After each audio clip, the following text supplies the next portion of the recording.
Hello, good morning, and welcome to Sunday Service with me, Graham Hughes. How you all doing this morning? We've got Koala Meat in the chat. We've got Samuso86. We've got Dave W there as well. We've got Tripod 9000. Welcome, one and all. If you'd like to join them in the chat, just subscribe to the channel. That's all you need to do.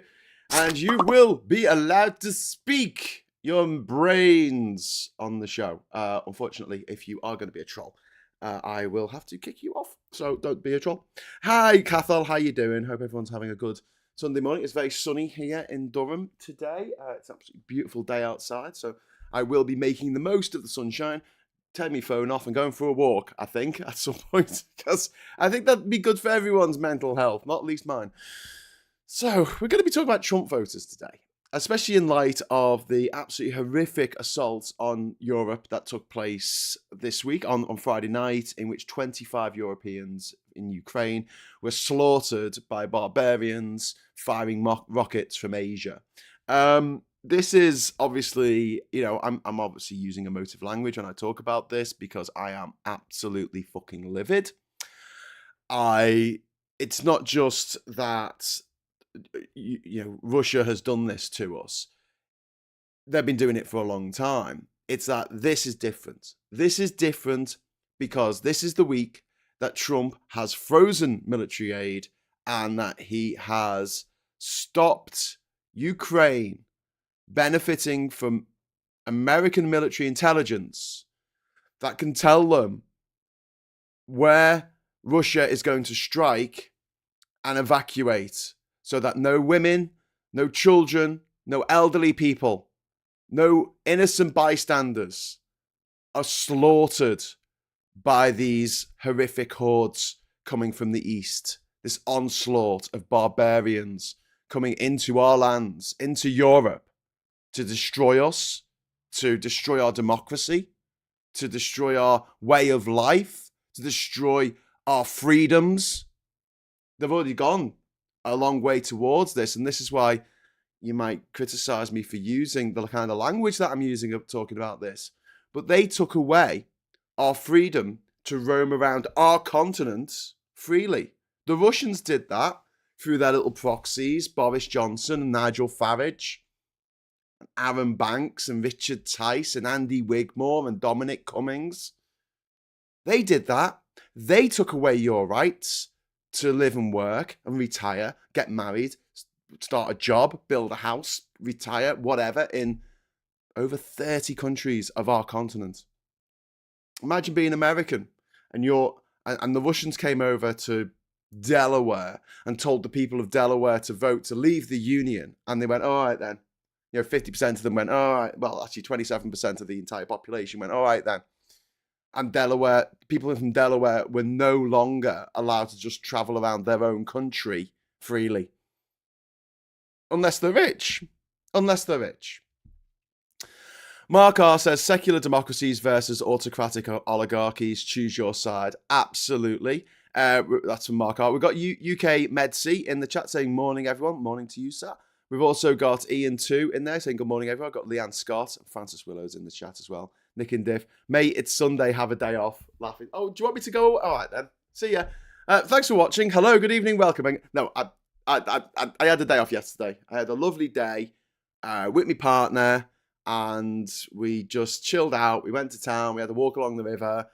We came home, watched Severance, watched a movie, and then just went to bed early and fell asleep because I'm knackered. I'm absolutely knackered. The last few months have just been absolutely insane, and I've been trying to put out some content at least every day. So not doing any content at all on a day makes it feels a bit weird for me. But I suppose that's what I did last week when it was my birthday, and on the Saturday I was out seeing friends and family and things, and I can't really go. Oh sorry, everyone, I'm gonna go do a show and then piss off for an hour. Although I did do a stream on my birthday, in the morning, but that was cool. Anyway, so we're going to be talking about why did these morons vote for Trump? And the obvious answer to this question is because the morons. Millions of Americans have never left the country. They don't own passports. They have no real knowledge of the world beyond the USA. They get their news from Fox News, OANN, and conspiracy YouTube channels that tell them that the Ukraine's are Nazis, up is down, the world is flat, and dragons are real. They don't understand geopolitics. They genuinely believe that America is the only country that matters, and the rest of the world to them is some kind of abstract concept. If you tell them that there's been a terrorist attack in, I know, Liberia, you may as well be saying that a rover's found a rock on Mars for all they care. It seems a long way away and it doesn't really matter. But this is the problem when you have sort of American exceptionalism, right? This kind of brainwashing for Americans. So I often talk about, when I'm talking about my travels around the world, I often talk about how people's view of the world is very much skewed by the fact that we only hear the bad news, right? This is, self-evident. You don't have a news story in which, the news story is like, everything was great in Comoros today. The people of St. Kitts and Nevis, they had a game of cricket and a barbecue and everyone had a really nice time. Yeah, that doesn't make the news, right? What makes the news is if something horrible happens. So a tsunami, an earthquake, a forest fire, a murder, etc., etc. You know the score. And so it gives all of us a slightly distorted view of the world. And we suffer, we're not immune from this. We suffer in this country from British exceptionalism. Brexit is this really great example of British exceptionalism. We thought we could make it on our own. We could, as people said, stand on our own 2 feet, right? Sorry, I hate doing air quotes, but I will do air quotes. I'll try and get them in the frame. And we were wrong. I mean, I wasn't. I said it was nonsense from the start. I had traveled to these places around the world that we were supposed to be doing trade deals with. And I'm like, it's not going to replicate the trade deals we've got with Europe. I mean, there's 45 countries in Europe and nearly all of them are, in like, compared with the rest of the world, incredibly rich and have burgeoning middle classes, like big fuck off middle classes that can afford to buy the shit that we make, because the shit we make or the shit we offer is expensive. Like, it just is. We can't make cheap shoes for peasants, as Rees Mogg would say. We can't make, cheap food to export to the Middle East. We can't do it because of various factors, not least of which that the cost of living is so high in this country that we have to have high wages, high minimum wage compared with other countries. Our minimum wage is like twice that it is in America. It's and America's minimum wage, I don't think has gone up since the 1980s or something mad. I mean, I think it's $7. Someone from America's got to correct me here, but I think it's like $7 something. $7? That's about a fiver an hour. Honestly, but American exceptionalism is off the charts, and there's a few reasons for this sort of brainwashing. There's an entire generation, the boomers, who were raised on decades of Cold War propaganda, in which they were taught that America was the chosen land. You have people who are the Mormons, who believed there was a 13th tribe of Israel, who came over to America, and America's this holy land when it's not. It was someone else's holy land, and we invaded it, but whatever. And they feel like if American soldiers aren't dying, it doesn't count as war. In fact, if someone from any other country, apart from America, dies in a war that America started, then that doesn't count as a death, apparently. That doesn't count as those other countries taking part in the war. They can be safely ignored, according to J.D. Vance. And there's as a result of sort of this propaganda, this exceptionalism, this lack of understanding about what's happening, what's going on in the rest of the world, and how America affects the rest of the world, and how the rest of the world affects America. They decide that other people's lives just don't matter to them. People from outside of the US, if they die, oh well, you can't make an omelette, etc., etc. So Ukrainians die as a direct result of what the president that they voted for has done. They can still sleep at night because they don't understand that those were real people with real lives and real aspirations ahead of them. And there's another point of this where it's like, actually, we talk about American exceptionalism. But it goes even further than that. It goes to this point of the sovereign individual, this whole thing of like the Rees-Mogg libertarian mindset, because they don't even care about their own people being killed if it goes against their politics. So, for instance, if a black man kills a white person in America, front page news, people are up in arms, how dare he, blah, blah, blah, blah, right? If a white kid goes into a school and murders 20 children, it's crisis actors, not real. No. So depending on people's politics in America, they'll decide whether someone's life is worth taking, someone who deserves life. So look at this fucker who crossed state lines, Rittenhouse. He crossed state lines to murder 2 black people in another state, in another city that he did not live in. And he got away with it. Like he literally, how would he have got away with that? If he was black and he traveled 2 states over to go and murder some white people, he wouldn't have got away with it. So Americans see some people as not worthy of life. That's something that you really have to understand. And I used to make this joke. I don't call it a joke. It wasn't really a joke. It was more of an observation. Americans and Canadians sound pretty similar, right? So go up to a Canadian, right, and ask them, or someone that is North American, right? Let's say you go up to them, and the way to suss out if they're Canadian or American, that whole thing of tell me you're American without telling me you're American. Say, if someone came into your house and tried to steal your telly, what do you think would be a fitting punishment for that person who's trying to steal your telly?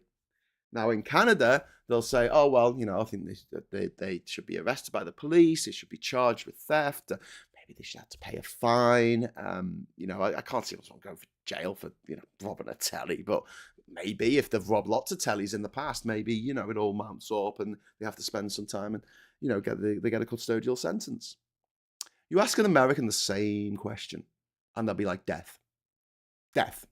That's what must happen to that person coming into my shack, coming into my trailer and trying to steal my television. The punishment must be death.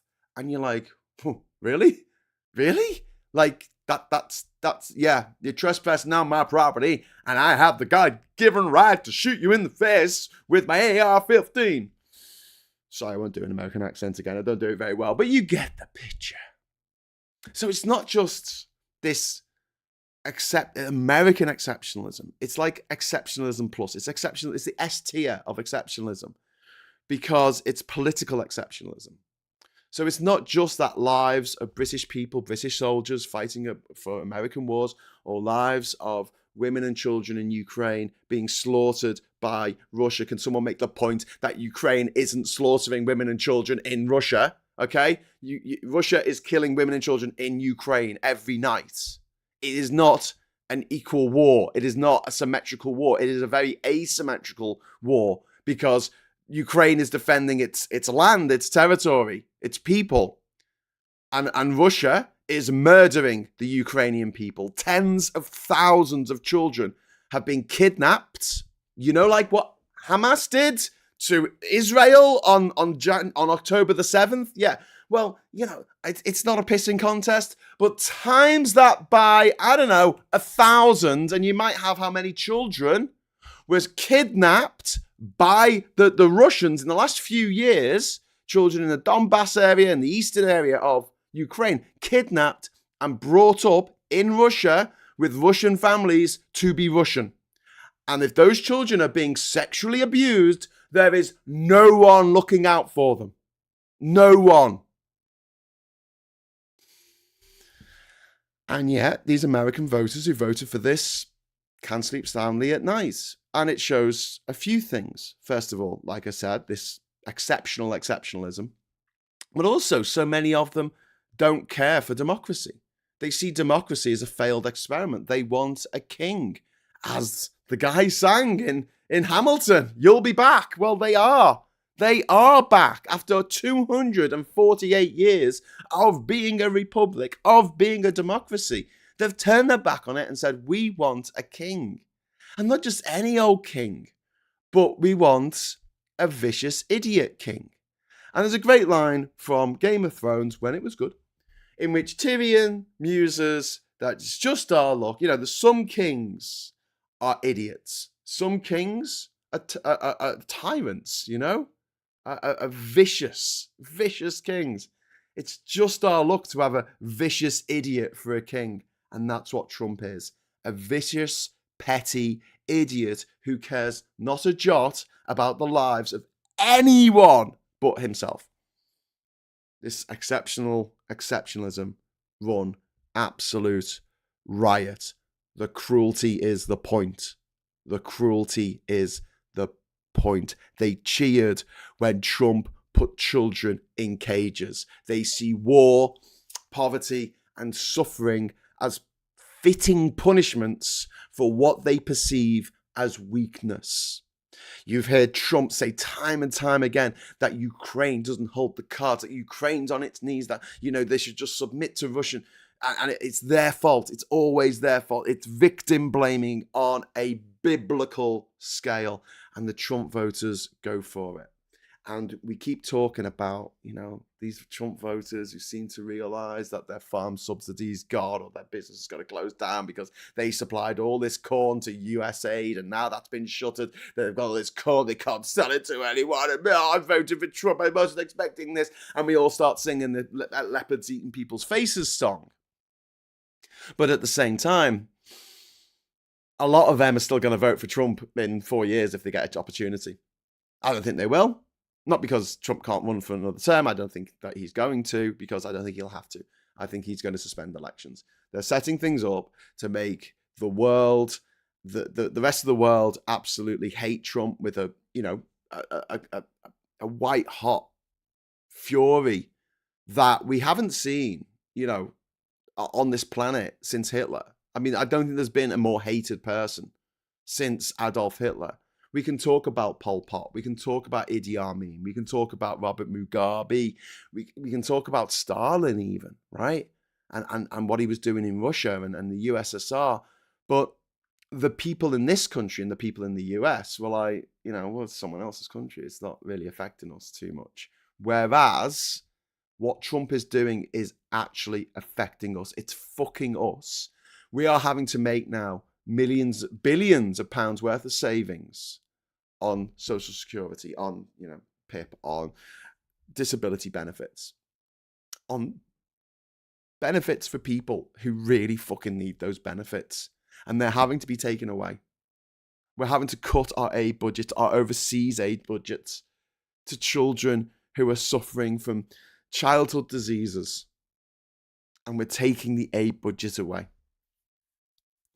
because we have to spend it on the military because of Trump. I think by the end of this, I've talked about millions dying as a result of Trump. I think it could be more. I'm hesitant to say it because I don't want this played back in years to come and people to go, hey, Graham, you're on the money there. I don't want to be on the money. I don't want to be right. But the knock-on effects of this absolute shitbag who's been elected for the second time, they knew exactly what they were voting for. They can't say they didn't know what they were voting for. A man who, on one hand, sends a mob to go and destroy Congress, to destroy the Capitol building, to cause $3 million worth of damage, to injure 150 police officers, to end in the deaths of 9 people. And yet, when Al Green stood up this week and heckled Trump, he was censured for disrespecting the institution.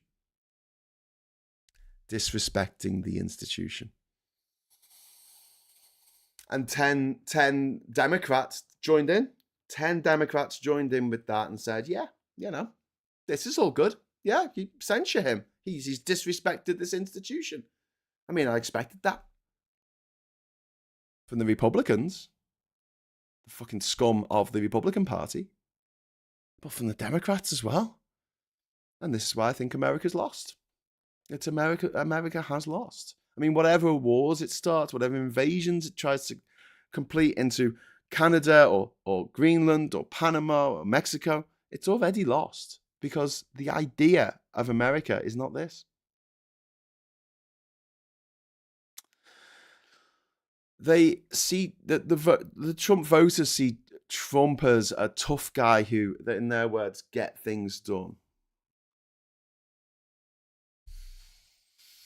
Which 9 times out of 10 doesn't actually mean getting anything done. It just means hurting the people they hate.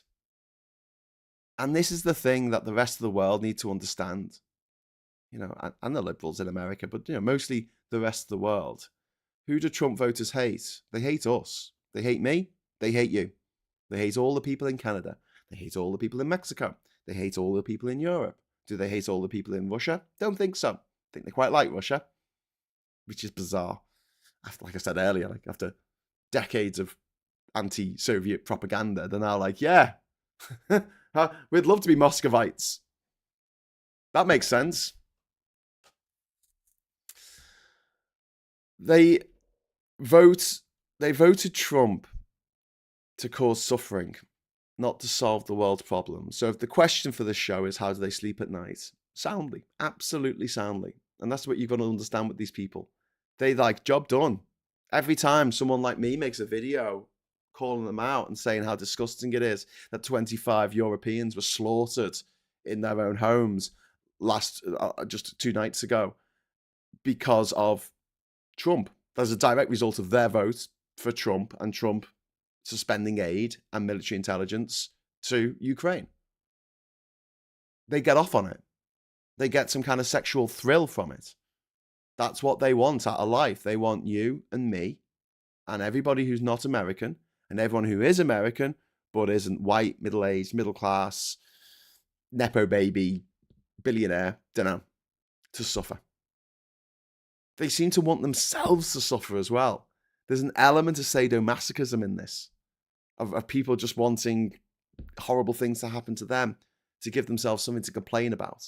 You've probably met a few people like that who just like to complain about stuff. They want the drama. They live for the drama, whereas I don't. I'd rather this channel just shriveled up and died because there was nothing to talk about.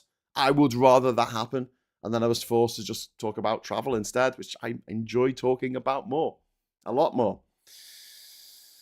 Yeah. The people who voted for Trump, selfish, willfully blind. They wanted a tax cut and a government that hurts the others while leaving them alone. And they pretend to not notice the creeping authoritarianism because it doesn't affect them yet. And now, when they're asked, I've been watching videos of Trump voters who say, yeah, I voted for him. And it's like, would you still vote? Yeah, absolutely. I love him. I love him more than I love my firstborn. And the things that they say, like Biden was worse, except he absolutely wasn't by any stretch of the imagination. America first, while letting Putin run the world, which is interesting. It's all fake news because reality hurts their feelings. I didn't know, they'll say, but they refuse to educate themselves. Both sides are just as bad as each other. I look at this whole, both sides fallacy. People saying, oh yeah, Labour are just as bad as the Conservatives. No, Labour aren't doing everything that I want them to do. It's one of the reasons why I changed the name of this channel to Politics Social, because I didn't want to be trying to justify every daft piece of shit thing that Labour did. But even though maybe it's only 50% of the stuff that I want them to do that they're doing, and maybe some of the stuff they're doing I really, really don't want them to do, and I don't see any justification for doing it. I mean, some of the stuff I don't want them to do, but I can see some justification for it. Some of the other things, no justification. Let's talk about puberty blockers. Wes, twat. But yeah, the way that people just go, oh yeah, they're all the same, but they're just as bad as each other, is a false equivalence. It's not reality. Things were a lot calmer when Biden was in charge. Your average American was better off when Biden was in charge. Now American people are having to pay more for everything because there's tariffs going on. The people who produce stuff in America, who export, are seeing their profits just drop through the floor because people are boycotting American products and American services and American shops. Quite rightly. I mean, I encourage that. We should be making ourselves heard. with our wallets, because that's all they care about. You know, corporations, they don't care about you. They don't care about me. I don't care how many softly well-lit, videos they make about, diversity and equality and inclusion, and then they just go and shit all over that by siding with Trump. And then they say, at least Trump is strong. I'm going to just make this very clear, right?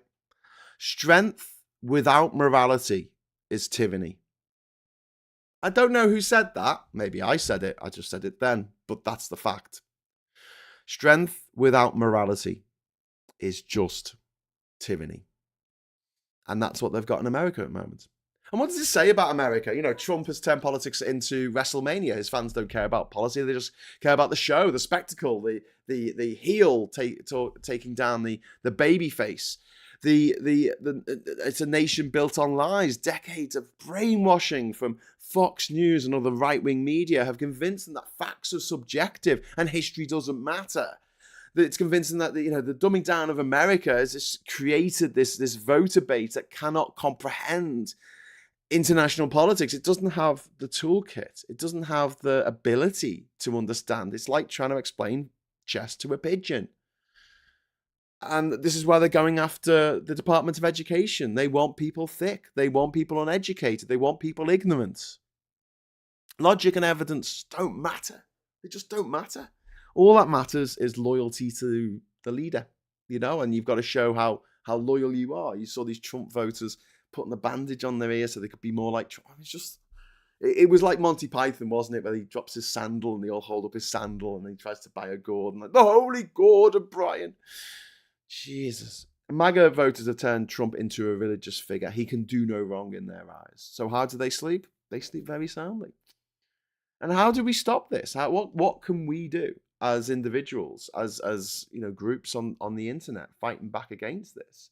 Well, we can expose the grift. We can make sure people know that Trump and his cronies are fleecing them while selling them lies. We can mock and shame them, which I'm all up for. There's people who go, oh, no, you shouldn't take the piss. You shouldn't make fun of them and all that. And I'm like, yeah, we absolutely should make fun of them. Sorry, but they've made a stupid decision and should be told, They won't listen to the facts, but they hate being ridiculed. Call them out for their stupidity, their selfishness, their ignorance. And fight back against right-wing media lies. Support fact-based journalism.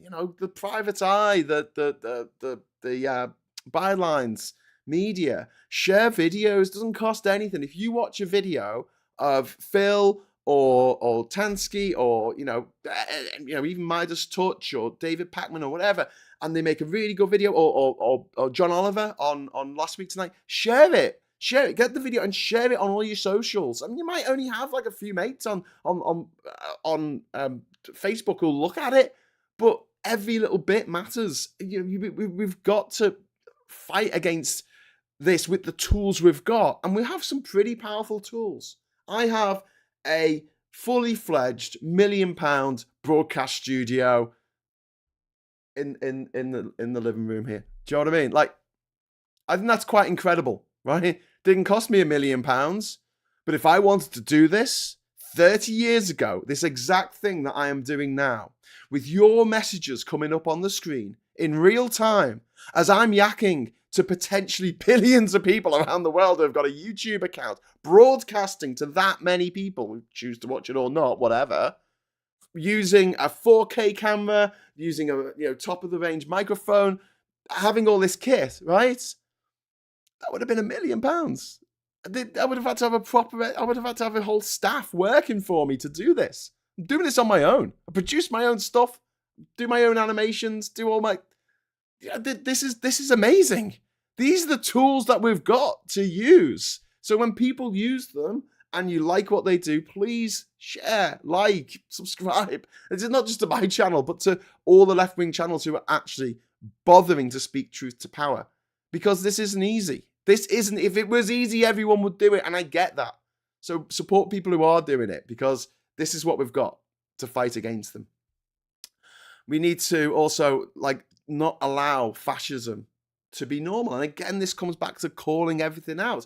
Trump is already sabotaging democracy, and we need to encourage people to fight back at every turn, to push back against the fascist agenda that's going on in America. And we need to support our American friends who are up for that. I know I keep talking about like how America's fucked, and there's a big problem in America, and I do have a special bit of my heart for the Democrats who voted for the censure of Al Green, who aren't actually doing anything to seemingly fight back against what Trump is doing. Did I say a piece of my heart? I meant a piece of my arse. I meant a piece of my arse that I'll probably drop into the toilet a bit later on this evening. I honestly hate these people who have done this to us, and almost as much, or perhaps even more, I hate the people who are facilitating it, who are supposed to be on our side, who are supposed to be fighting for us.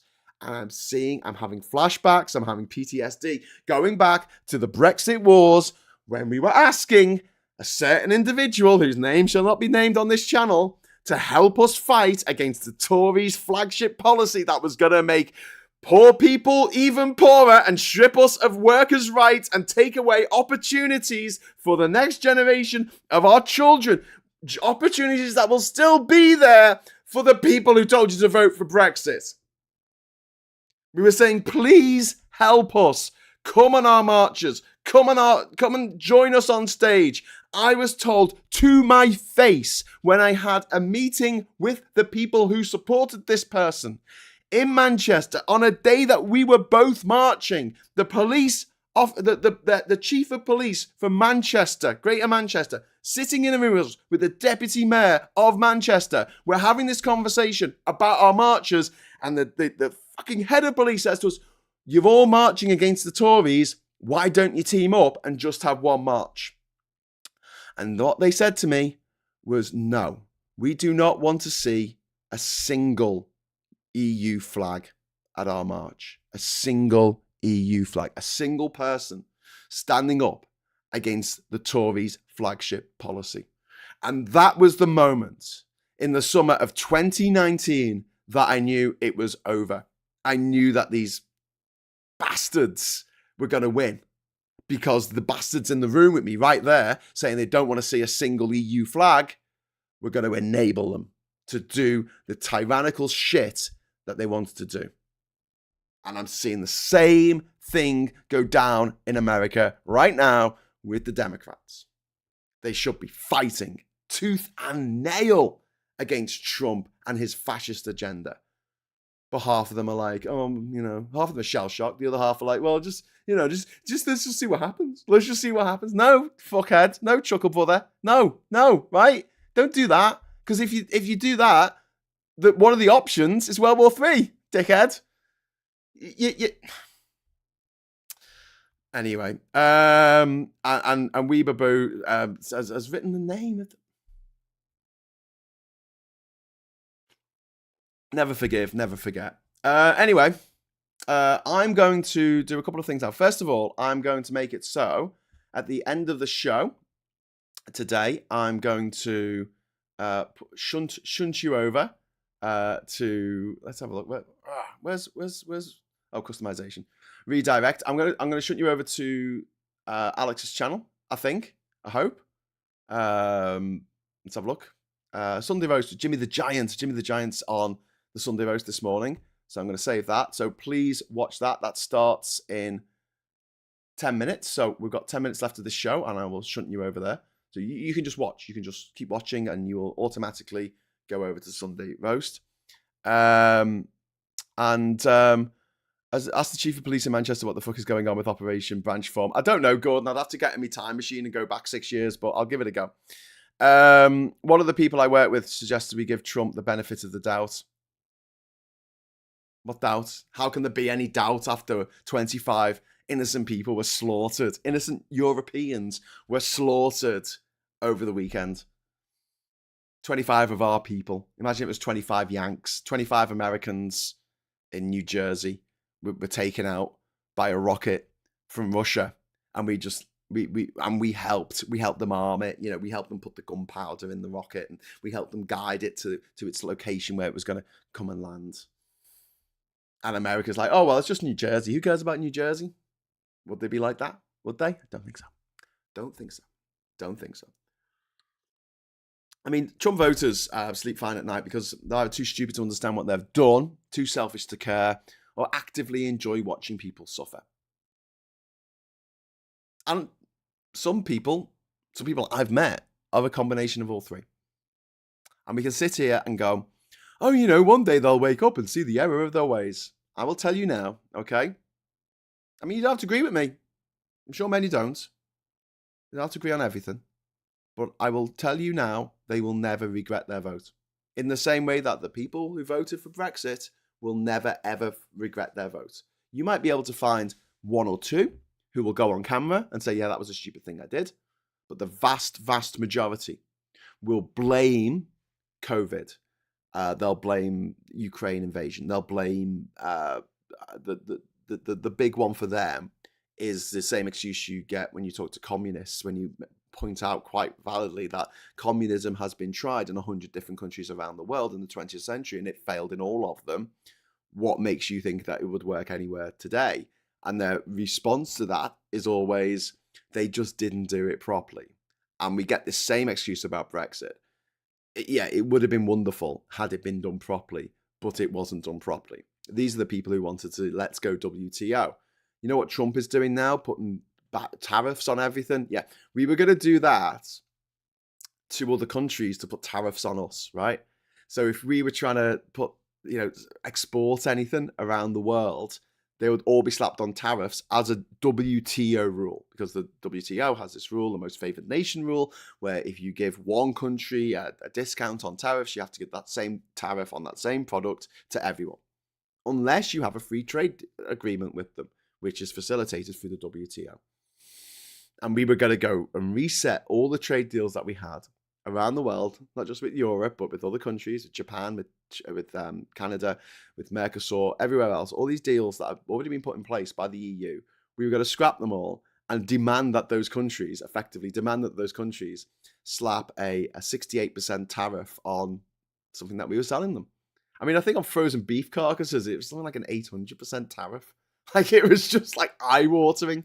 But we were demanding that. Well, we weren't. I wasn't. But the people who were saying, let's go WTO, that's what they were saying. Just go jump into the chat here. Jen says, it's so professional wrestling. See this week's news. It is Wrestlemania. That's what it is. Adrian said, I suggest ridicule is the single biggest fear and source of insecurity of most MAGA advocates, something they have in common with fierce advocates of Brexit in the UK. Yep, and that's it. And Samuso 86 says, this is the problem. The longer fascism has to put its trotters up, the more at home and normal it will become. Yeah, we have to keep calling it out. It's really important. Oh my God, Di, thank you so much. Di has just dropped a super chat in the chat. Thank you so much, Di. That is really kind of you. Thank goodness for Politics Social. I'm in hospital at the moment and they're playing Radio 2 all day. Nerves shredded. Oh my God. I don't know. Oh my God. Oh, you poor thing. I'm so sorry that you're in hospital and having to listen to Radio 2. I don't know which is worse. Yeah, keep watching, because I'm gonna like I say, I'm gonna shunt you over to the Sunday Roast, Alex's channel, Alex Political X, in a bit, and Jimmy the Giant's on this week. It's a good show. Apparently, I haven't seen it yet, but apparently it's going to be a good show. Astro says, watch the people who don't learn from America's failure, people who see what's happening in the US but don't understand how and why it can happen where they live. Yeah, indeed. And Adrian says, I think it's true to say of the core, the committed Trumpists will never express any regret in public. It's possible they will feel regret, but likely they will work hard to suppress it. Yeah, Adrian, you're absolutely right. And I think that's very true with Brexit voters. I think there are a lot of Brexit voters who will, in the heart of hearts, know that they really fucked up. Really, really, especially with what's happening with America at the moment. We've lost that lifeline. We've lost that, phone a friend. We've lost it. It's gone. It's out of here. So, yeah. Get well soon, Di, says everyone. Yeah, mate. Thanks for the tenner, and yeah, I hope you feel better soon. Unless you're working in the hospital, in which case maybe you could change the station when no one's looking. Get well soon. Not Jezavine. Ask for the sick bowl. What? What's Jezavine? Oh, Jeremy Vine. I don't mind Jeremy Vine. Jeremy Vine's all right, isn't he? He's all right. I don't know. I like him better than other privately educated Jeremys. There are a lot of privately educated Jeremys on our screens and on our radio. And yeah, I think he's probably possibly the least offensive of them all. Maybe, I don't know. There's about 10 of them. So yeah, I was going to just nip over to the Sunday papers quickly before we go. I'm going to leave here in a few minutes. Oh, that's not in the right place, is it? What's happening there? Ooh, I'll move it across. Oh, what's going on with the papers, Graham? I don't know. Why am I talking to myself? I don't know. There you go. That's better. It's like watching someone design something on Premiere or something. On Photoshop. Okay, so here's the papers. We've got the Sunday Times first up. The spy in the newsroom. The Cold War murder of our star reporter solved after 48 years. Well, you say ours, Sunday Times, but you're not the paper that you wear. You're a Murdoch rag these days, so you can possibly be safely ignored. Pro-Palestine activists target defense firms. Group carried out 170 attacks last year. Universities and banks also vandalised. Well, I don't know if you noticed, but one of Trump's golf courses up in Scotland got vandalised yesterday by some pro-Palestine protesters. Couldn't possibly comment. Ukraine's fresh agony. There's a picture here of a guy who's clearly in pain, trying to be picked up by a couple of paramedics after a bombardment of a industrial city in the Donetsk region. Just horrific, just absolutely horrific. King's fear over Canada and US. The King is said to be concerned about the discord between Canada and the US, an issue that is particularly on his mind. Sorry, it's really low res. You can see on the screen how low res it is. I don't know why they make it low res. It's so you go by the papers, I guess. And then we've got BBC bosses. We need to hire more Northerners. Do you think? Do you think, BBC? The BBC is guilty of metropolitan liberal bias and should hire more working class Northerners, its chairman says in an interview with the Sunday Times. I love that. Fucking the chairman of the BBC, privately educated Southerner, sitting there going, well, what we should do is we should, think about considering about the possibility of employing some more, working class Northerners. He says that in an interview. I wish I could do something to facilitate that, but I'm just the chairman of the BBC. I mean, what can I do, really? I'm just the chairman of the BBC. Yeah, well, we'll wait and see, shall we? We've been waiting and seeing for the last 46 years. I'm sure if another 46 won't hurt too much. Cathal OG, thank you very much for the €5. Your anti-Brexit campaigning and Fugen's back heritage should be worth an Irish passport. Get your freedom of movement back. No doubt our president is a fan of you. Oh, thank you so much, Cathal from Ireland. Not just for the kind words and obviously the also for the super chat, but just, making me feel a bit better about... Because there is a part of me that's just like, that was the biggest failure of my life. I think most people, the biggest failure of their lives is usually their children, by the looks of things.